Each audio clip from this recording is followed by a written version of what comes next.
First of all, guys, amazing job on this film. It's a great, beautiful story about a father and son, but also very educational for myself because I had no idea about the Black cowboy community or the stables of North Philadelphia. But Lorraine, starting with you, your character, Nessie, she's really a historian almost for the Cowboys on Fletcher Street. And it's kind of based on a real person. Can you talk to me about what you learned from the women writers from the subculture of the Black Cowboys on Fletcher Street?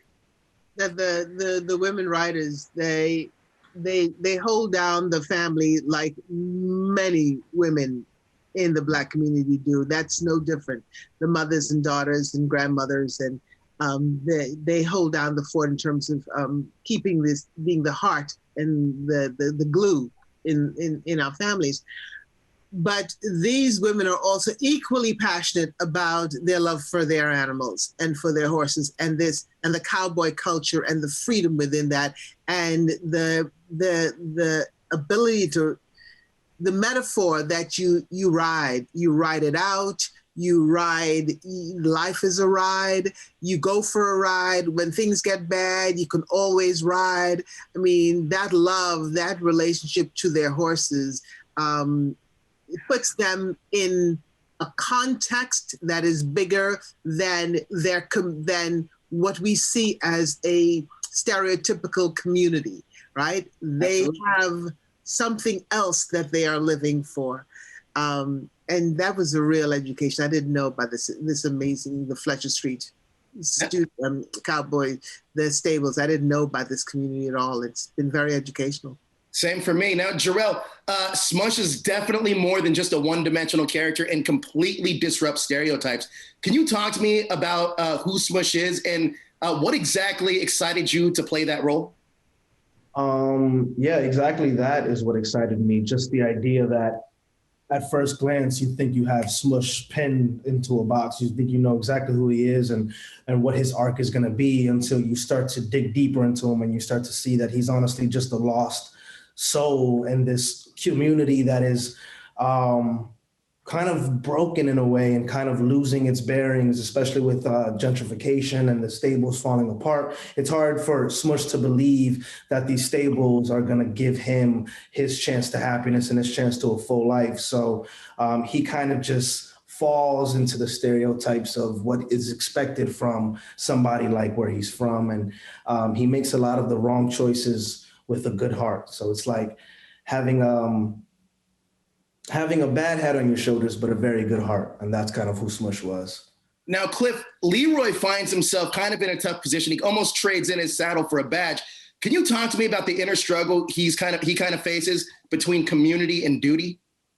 Yeah, I mean, it's just that. It's a struggle. I mean, especially him being from that community. And we know the relationship between communities of color and policing, which makes Lee even more important because being from that community, he can be a voice for those people as far as, you know, the law enforcement part comes in. But he can also be a warning sign for the people who are in the community that, look, if you guys keep doing this, something may happen and I will be forced to do my job. So he has this sense of duty, of course, to his badge, but there's also that sense of duty he has to the community and the people that he's grown with and learned to love over the years. So yeah, hell yeah.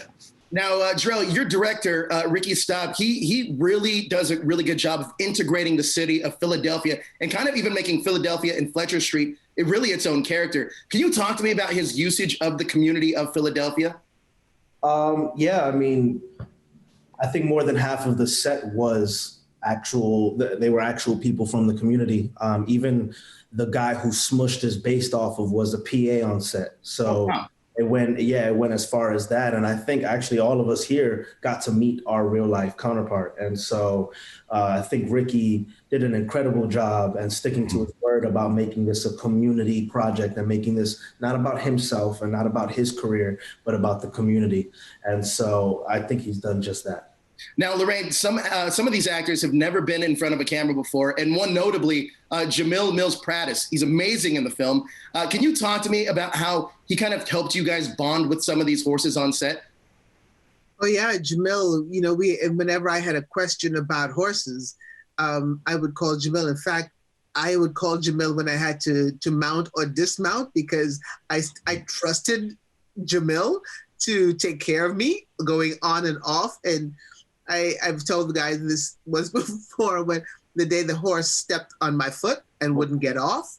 It was Jamil that came running. I will forever be grateful to this brother. He came running to the horse and punched it in the flank.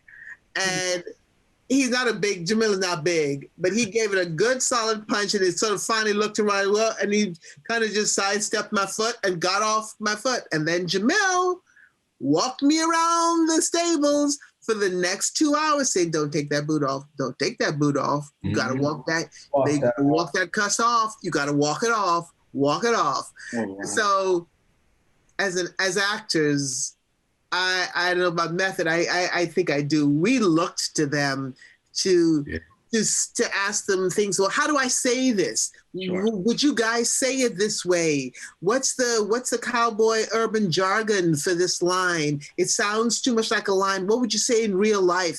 We leaned on those on the real people in that community.